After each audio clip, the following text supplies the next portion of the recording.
The hot sun beams overhead, a drastic contrast from the stinging winds of the icy tundra that you walked only a few days before. The clearing is in front of you, stretching for miles with lush green grass, with only the occasional stray shade that would make for the perfect camping spot. However, the beautiful scenery does nothing to hide the blemishes around it. The smell of rotten flesh permeates the air. By only a few feet behind you, you know the forest wishes to make you a part of its ever-growing disease. Of course, none of this takes away from the sight before you. While several hundred feet in front of you, the distance does nothing to diminish the size of several dozen towers of human flesh stretching into the clear sky.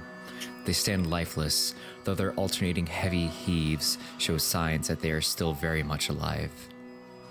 Now, I know you all are going to have lots of questions, but before I answer any of them, I need to stress that we are very clear on two things.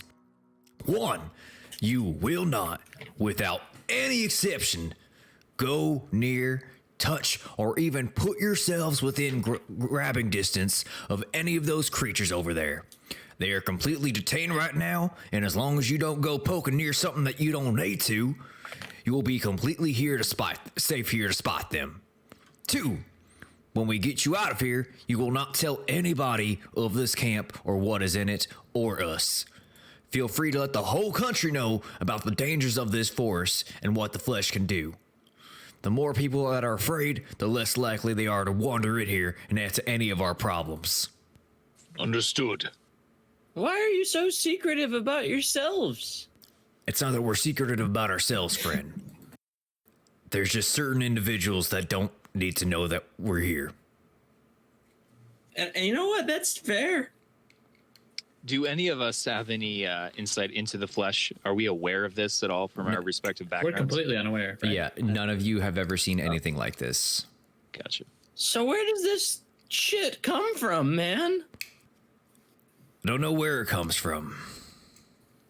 As for how it got here, that's... Maybe we can talk about that later. Now, ahead of you, as you continue walking, you see 3 log cabins in front of you. One of different varying sizes. The first one that you see, and the largest, is 2 stories tall, built wide, and what is resembling what would be a lodge for like travelers of like hotels. You know what I mean, like ski lodges. The second one is smaller, much more homely, but still a considerable size. And the last one is very small, about the size of a garage, and used for supplies. I shouldn't have read used for supplies. That was in my notes. Well, what's that? What's that? It's a small log cabin and it's used for supplies. Do you think it might be used for supplies? That's good to know. No, never. There's a chance. How would you know? Shut up. Roscoe is going to make a supplies check. Oh, no. I thought we were past these checks. I've rolled a 15. You can tell there's hell of supplies in there. Guys, Damn. I know what's in there. What is it, Roscoe? It's supplies. What? He was right. No. Let's get you guys set up, okay? Well, Listen. It'd be kind of fair to ask why you have those people, those creatures here. Let's just get you all set up. Damn, okay. Listen, Chester. We cannot linger long. We are making our way to Bohemia. Understandable. But as it stands, you all have 2 ways through here. You can turn back, which you've already decided that you aren't going to, or you can get through the rest of this forest. And I can guarantee that you won't make it without our help. Demetrius is just gonna kind of like just keep his eyes on his, but you know he's refusing to accept that what Chester's saying is true. But Demetrius, they go seem with to it. know their way around. We should listen to what they have to say. All right. Mr. Chester, where should we set our stuff up? You all can claim the smaller cabin there. The supplies one? No, the slightly the larger one. I mean, you could considering your size, you might be able to fit into the. Yeah. Okay. All right. What are you like? 211, 211 and a half. I'm 3 foot. Oh, Roscoe's really embarrassed. He's got his hands behind his back now. Chester wouldn't say that. Now, you all have reached the log cabins here. And as far as like distance wise, they're several hundred feet. If we want to give like an exact distance, probably about 600 feet from the imprisoned flesh over yonder, and distance wise from each other, I mean, they're probably about 10 feet apart each. Oh, so the prisoners are like kind of far. Yeah, they're like really far. They're as Okay. Chester. Are they like struggling to get out, or are they just posted up? They're posted up. Like you've noticed that they are not moving pretty much at all. In fact, they didn't even pay you all any mind as you came in. Damn. But they are gyrating. Yeah, they're humping the air real good. Oh, They're heaving. They are breathing. Is what I was trying to alert at. They're not over there like Okay. Oh, fucking okay, gotcha. like boogieing down to the music in their heads. Oh, damn. Okay. all right. Well, I guess I'll go start getting set up in the cabin. Now, I should warn you all. You all won't be the only ones in there. Okay. You'll have a guest. She was here before you all were, but I wouldn't pay her any mind. She won't bite. You all are her type. What is her purpose here? I hate this already. I don't like who this could be. She's a friend, and I know who it is. She's here to help. Now, Oh, dude, if you wait a guys minute. need anything, we'll be in the cabin here. Zach. Let us know when you all are set up. Bye. No. You guys No. wait, stop. You guys are overthinking it. It's not who you think it is. Oh, it's not. It I doesn't think- start. It doesn't start with the letter R. That's right. No, it doesn't. Roscoe is gonna open the door. Okay. Hello. There's no response. However, Okay, somebody else can go first. Okay. Kronkaxar. Roscoe, why are you so scared? I just, Kronkaxar is going to just Croncracker? go right through the. Cracker. Uncle Croncracker. Follow me, everything is all right. So Croncracker. Kronkaxar, you walk into the cabin, and all right, let me go ahead and set the scene here. As you walk into the cabin, where's my notes now? Oh, what the hell? Where did I put my notes? Sorry, marker. Damn, Zach. I'm sorry, you guys are doing stuff out of order. I wasn't ready. Oh yeah. You were the one that brought us to the cabin, bro. You brought us to the cabin. I thought you were gonna ask more questions. No. literally, I asked a question. You were like, What no, order is there? no more questions. For Okay. now, just keep shit. You walk to your respective cabin. It is a one-story lodge about 45 feet wide by 80 feet long. Inside the cabin, Oh, sorry. you walk in, and it is very nicely furnished, and you can tell it is shockingly well insulated, as not only has the searing heat from outside subsided, but you also notice that the stench of death and decay has also not permeated these cabin walls. This should make an adequate spot. Is there anyone in there? He said we would have a roommate. Are you like cowering behind Kronk's leg? No. Are we all in the cabin currently? Are you? Demetrius is kind of hanging back. Is Chester still outside the cabin as well? Let's say they're like currently on their way up the stairs into their own larger cabin. Okay, we'll let Kronk make his move in first.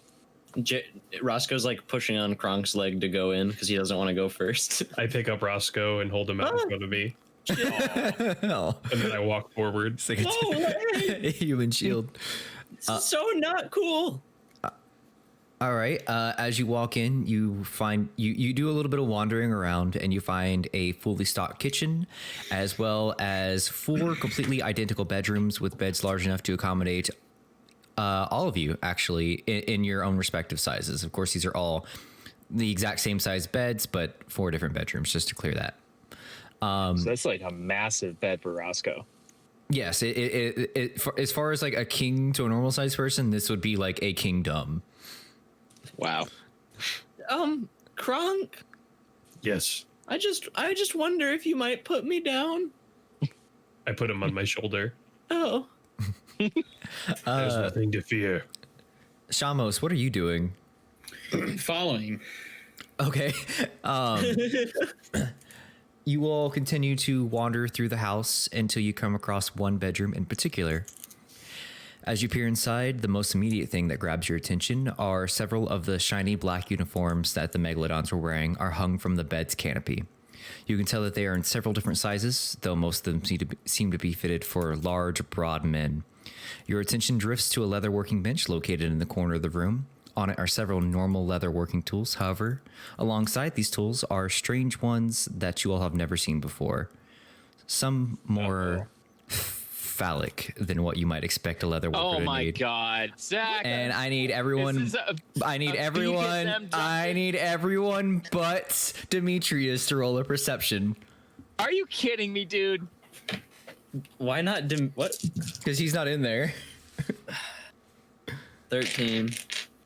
Did you literally introduce BDSM into our 9. campaign? 3. Need all of you to take 10 damage as you are all systematically walloped on the head, and you hear, "What the hell are you doing in my bedroom?" Ow. 10 damage. 10 damage. Oh, And, I'm sorry. and you all turn around to find an old woman, an old dwarven woman, Fuck. about the size to Kronkexar's knee. And she's got her silver hair tied up in a messy bun, and she's wearing some fluffy pink robes. No.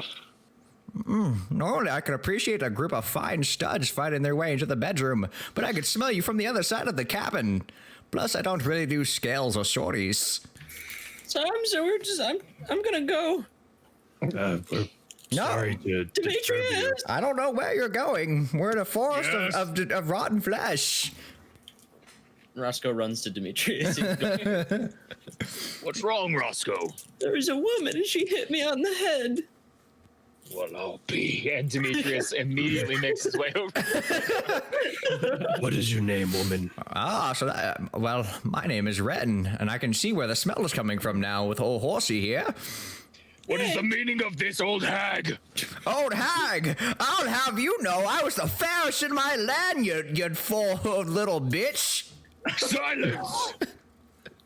Don't you tell me to silence. I've been over giants larger than you. Oh, Kronkaxar puts his hands over his mouth. Demetrius gets like right up in her face. Gonna have to stoop lower than that, Sonny. Oh, he is. No, he's bending down. I take men larger than you on a normal Tuesday. And she grabs you. She grabs He, you. like, Grabs you by the ear. Oh no! He backs up. He backs up before she has a Shamos chance to is do that. eating popcorn. Shamos, where did you find that? It was over there. Oh, I'm gonna go grab some. You each respectively heal your 10 points of damage. Demetrius in disgust is kind of like just calmly walk his way out of the bedroom, and like, is Chester outside of the bedroom? Yeah, you know what? Chester has followed you all in regarding the commotion. I see you've met your roommate here. Where did you find this wretched woman? She hit my head. Like I said, she's a bit to handle, but she's reliable. She's smart, and you'll never find anybody stronger, guaranteed. I struggle to believe you, Chester, but I'll take your word at it. Well, you've seen what I can do, and I'm scared of her. So maybe heed the warning there. Oh, heavens me! I never got anybody's names. I told you my name. Of As course. a matter of fact, you did. Did we? Did we exchange Yes. names? We We absolutely did. Well, Talked about it, you know, Chester. I apologize. Old memory's not what it used to be, you know, with the thought of impending doom all around us. Sometimes it's beneficial to go back to your notes. So, you know, sometimes the notes don't cover what happened in the middle of an episode. Don't you remember, Chester? Perhaps a previous recording. I'm Roscoe. and that's Demetrius, and this is our friend Shamu. Oh, yes. Shimono. He was. Oh my god.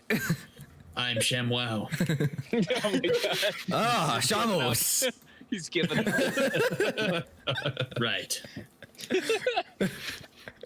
Well, now that we've got introductions out of the way. Wait, did you introduce me? You don't matter. It's just Don't listen Cracker. to him. Well, Chester, Chester. we're all. Oh, okay. Oh, no, sorry. Go ahead. No, Roscoe. No. My apologies. I have to do some unpacking anyway, and he's gonna go and start unpacking. Oh, okay. Stay out of my room. Costco. And Chester turns himself away and makes his way out of the Ural's cabin. Okay, I'm back. Did I miss anything? Okay. Dimitri, things are. I don't like the way things are trending right now. Wait, what? Why? We've got new friends. I wouldn't call us friends, Shorty. That's just mean. I'm sorry. What do you No, know of the flesh? It's fine. Are you talking to me? Yes, I'm talking to you, Well. woman. Well, it's pretty messed up if you haven't taken a good gander at it there, Dragon Breath. I almost lost my hand to it. Yeah, well, if you hadn't noticed, the cute one there did lose his hand to it, so we're all making sacrifices here. I lost my boys to it. Oh no. Oh. I'm so No, sorry. they're not dead. They're just not here, and I miss them. What? What? Okay. Well, either way, I'm sorry. Thank you. But no one knows where this came from. No. It's been around since I was a little girl. At least the legends, truth be told. And until I saw it myself, I thought that's just exactly what they were. And how old are you? How old are you, creature? That's whoa. I'm going to kick the shit out of both of you. No, ma'am. I swear to the gods, you try to be helpful, and these rude men. I was just trying to gauge how old this thing is. Shameless there. He's not really good with people all the time. Love that show. I mean, it's good. I'll give you that. It kind of dragged on a little bit, but that's besides the point. I agree. As most shows do. We have to go with that. Oh my god, I get the fine. sense that we're needed somewhere. Listen, listen, Shampoo, Cracker Barrel, we have to do this. I know you're tired. You're right, Costco. Oh, yes.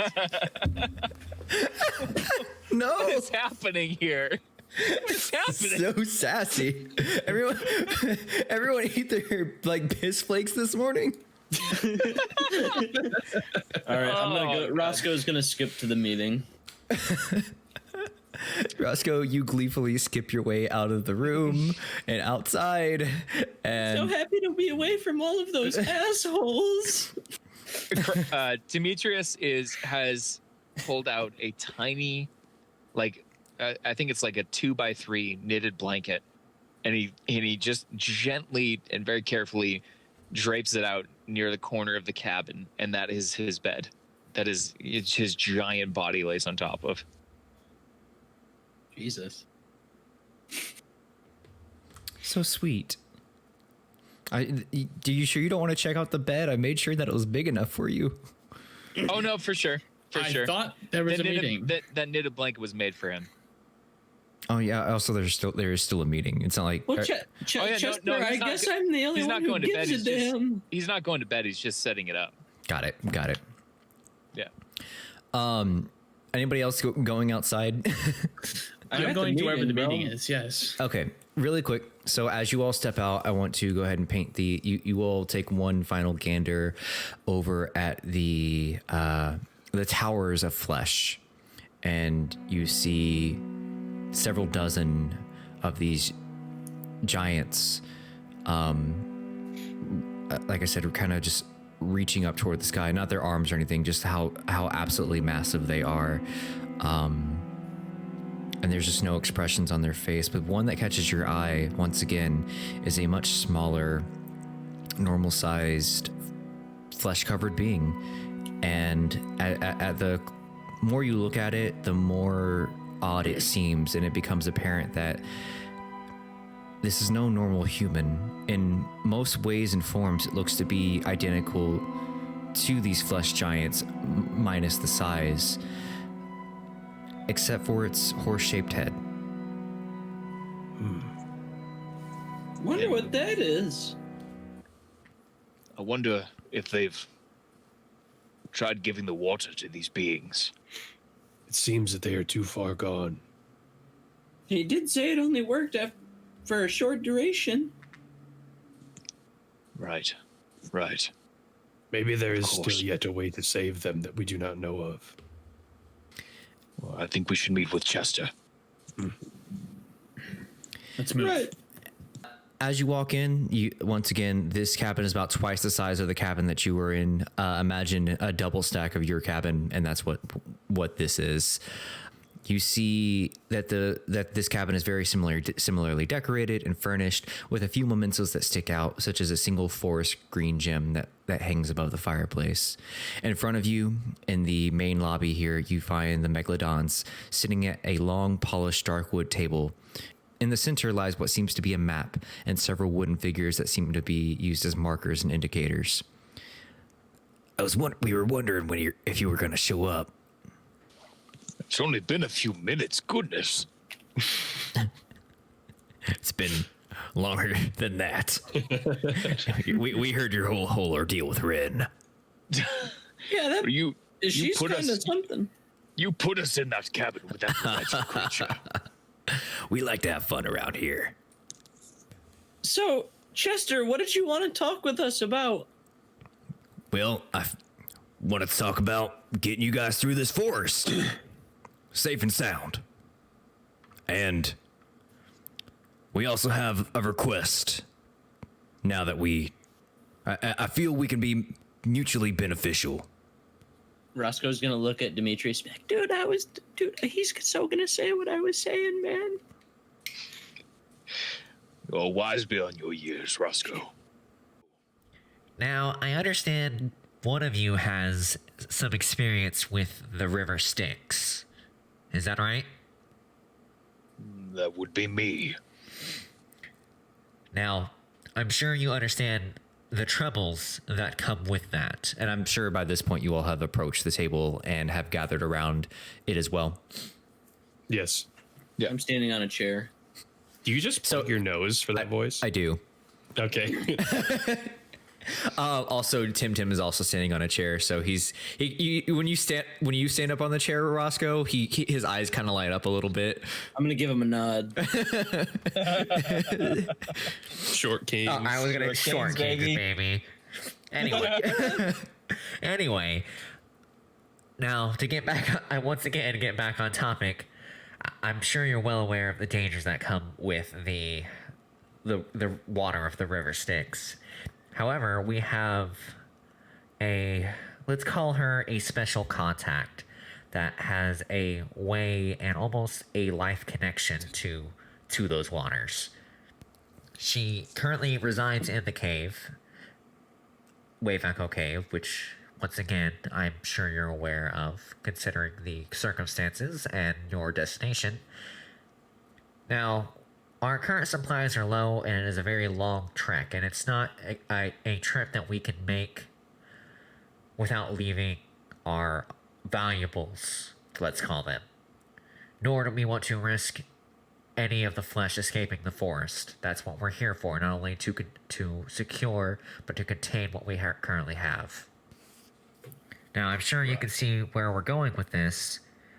We would love... Need more of the blessed water. Of course. Now, when you get there, and you find the lake in the Wave Echo Cave, you're going to meet a lovely woman. and let her know why you're there and how you know us. Who is this woman? Her name is Amara, and she is the guardian of that lake.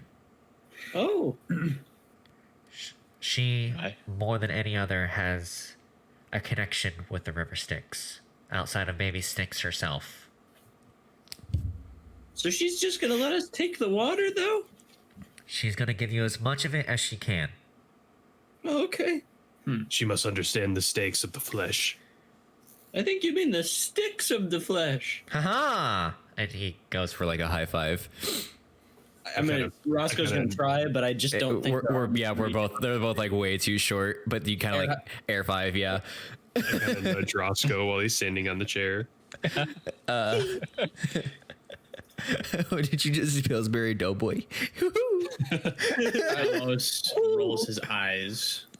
Demetrius doesn't know Amara, does he? No. Okay. Well, okay. What do we have to collect this water with? We'll be supplying you with special vials designed to keep the magic properties of the River Styx's water, as well as to make sure that you don't touch it unnecessarily. When not used for a specific purpose, it tends to have unpredictable side effects. Like what? Unpredictable. Well, you could get lucky and become invulnerable and wherever the water touches, or it could melt your flesh. Either or. Lord. Oh my. Shit!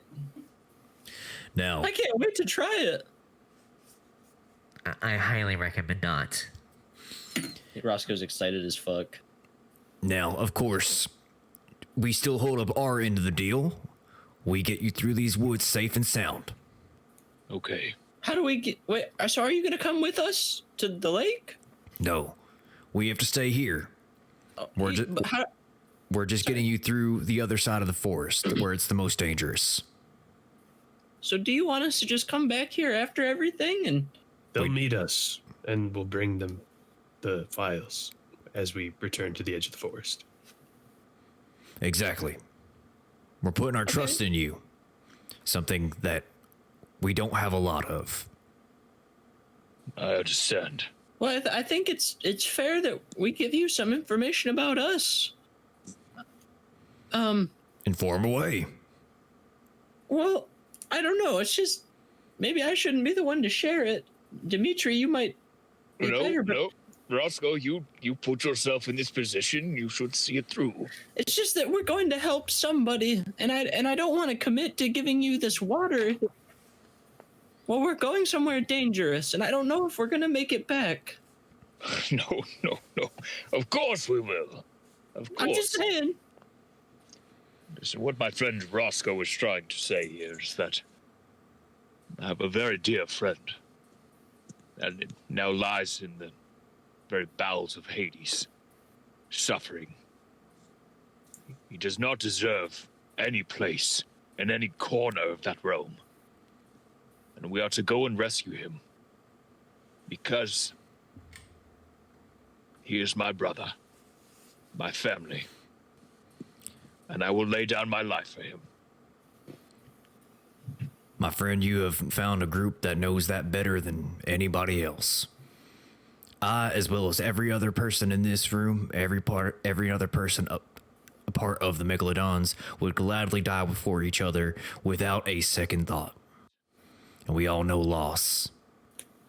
It is highly honorable. And I Now, am honored to have met you. as are you, Demetrius. And while we're building this trust, I believe I have some answers for you that I was a little hesitant to give before. Roscoe, you asked where this flesh came from. Is that right? Oh yeah. I think. I hope it was you and not another character. It wasn't me. I don't have the best I memory. think it was me. It was Kronk. Was it you, Kronk? I'm sorry. I thought it was me. It was You know what? This is a general answer to anybody who may have asked the question. Yes, we'll say it was Kronk. A few years ago is when I first found the flesh. My son, Benjamin, well, one day he came running back from just a day out in the woods. A normally safe thing for a giant. But somehow he found it or it found him. And we didn't know what it was, really. Not before it was too late. Within a day, he was completely taken over. And within 2 more, it had started to spread.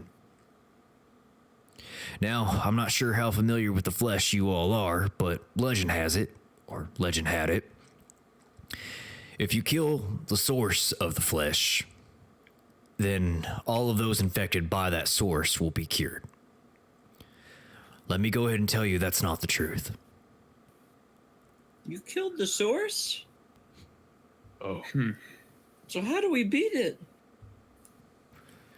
That's what we're trying to find out, Roscoe. Right now, we know how to stave it off. We know how to stop it from spreading, at least for the time being, but we don't know how to undo it. Which is why you see the rest of my family and the rest of my clan out there. Because I'm looking and I'm fighting to save them the way I couldn't save my boy. I'm sorry for your loss, Chester. As am I. It's We'll do most our unfortunate. best to return some of the water to you. I appreciate that, Krunkaxar. And as I stated before, we've all experienced loss. And we're all better people for it. Any way I can help with your quest, let us know. If it wasn't for loss, And he looks upon the rest of the group. I wouldn't have met you all. And for that, I am eternally grateful. Shit, this shit just got really heavy, man. It has been my honor to travel with you. All of you. In the search for honor and glory. Well spoken, Kronk. Aye. Yeah. When do we depart, Chester? Tomorrow. Bright and early. It's best to get as much daylight as we can. So the darker it gets, the harder it is to see the flesh. And you definitely don't want it sneaking up on you. As I said, if it detects life, it will come for you. Is there like a range that we should, like, if we're trying to avoid it, or? There's no defined range. Particularly, the farther you can be away from it, the better. Is there any way you can mask yourself from it? Roughly 30 feet. In D&D standards. Oh, fuck, you're right. I'll never escape it. As far as masking it, no. That's what this armor's for. This armor, as Bryn has explained, or maybe I did, is imbued with the waters of that lake. It gives some protection to the flesh. Much like the vials themselves, it sort of makes it hard for the flesh to stick onto you. But if enough gets on you, or if it stays on long enough, it's too late. And there's no other way to get it off of you? None that we found. I lost an arm to the flesh. Yeah, I was gonna ask if it came down to it, could I just... It's an awfully makes a little personal. cutting motion. That's an awfully personal question, Roscoe. No, I'm saying if it got on me, like, and I were to give it a little, yeah, would it work? Well, as long as if you're lucky like I was and it didn't go any further than the parts you needed, then yeah. Theoretically, you could just, yeah. Does he also make the motion? Yeah, he does. He does a little choppy motion. Roscoe's gonna, without saying anything, Roscoe's gonna do one more choppy motion. But just hope it doesn't get to anywhere that you want to keep. All right, well, I'm ready for bed now. What time of day is it right now? Is it afternoon or evening? It's getting into like late evening. Sun is starting to set. Fire is roaring. You all are gathered just around this nice cozy table. Okay. All right. There's one more thing we should mention, since for your own safety, there is a being out there who can control the flesh. We believe that's the real source. Where can we find him? You assume it's a him, Roscoe. Well, okay, that's where can we find they/them? I'm glad that we're using proper pronouns. Yeah, it's my bad. I'm still working on it, It's only right. It's a hard transition to make, I understand. You were right on the money, Roscoe. I didn't know it. We're definitely going to edit that out. If you see a being walking around and he's wearing a leather beak and a large brimmed hat draped completely in black, run. Did you say beak? Like a bird? That's the best way to describe it, yes. Well, that's just terrifying. No wonder he's evil. God damn. Is he a bird or is he a man? Or is he a man bird? Well, Or a Birdman. he does run with a man-bird man and an Aarakocra. He's got both? Wait, well, yeah, he's got like an entourage of sorts. And the bird, does he have a mask too? This is so much. No, the bird is just a bird person. An Aarakocra. He's a bird person too? I have not seen an Aarakocra in many years. What are we actually up against? Oh, well, a lot. All at once too. It would seem so. But you say they control the flesh. The non-bird person that looks like a bird person controls the flesh. How are we to tell the difference? Does this bird... Listen, I'm just gonna call you. Have a name. I'm just gonna tell you their names. It makes it a lot easier than person who looks like a bird and actual bird person. Demetrius is very intently listening now to really like hold on to the names. The one you need to really worry about. His name is Dr. One. Would any of us have heard about him through the tournament or no? Roll history. Everyone. All right. Roll history. All right. That's a 12. Is there a mod on this? It would be intelligence, I believe. Well, then that's a 13. That's a 2, and this actually works out because I forgot to mention to you guys, the only entertainment that Demetrius really engages in is Walrus Bowman story wall. That's the only thing he like actively listens to and goes out of his way to listen to I was on gonna a say, weekly basis. I was gonna say, so you don't even listen to the rest of FPR. You just listen to No, he only tunes into the story wall. Got it. Because Demetrius considers Walrus to be like what a true warrior is to be. Like Demetrius aspires to be Walrus in his life. Oh my god. I love it. That's wonderful. The lore is so deep. I rolled a 16. 16. I rolled an 11. Okay, so I do not watch such blood sport. Sham, you are the only one who has heard of the. I guess through the grapevine, it kind of makes the most sense. You are the one who has heard and is relatively familiar with the what happened in the Tournament of Ascension. Shamos, you seem like you know something. I recall hearing that name back during the tournament. He's dangerous. What tournament? Didn't you have a voice at one point? I did, that's right. There it is. Yeah. I like it. Yes. the Tournament of Ascension, Gumshoe. Yeah. Right. On Muta Wolf, correct? Gumshoe. Oh, sorry, Roscoe. Oh, You know, for brothers, you guys are really bad at names.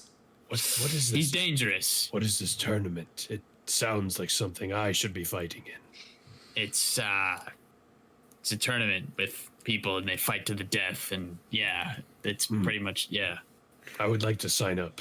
I think you might get clapped. You better be careful, Gronk. Unfortunately, Kronk, it's already come and gone. But maybe the next one. Yeah, honestly, I wouldn't recommend it. So What do you you've mean? been there.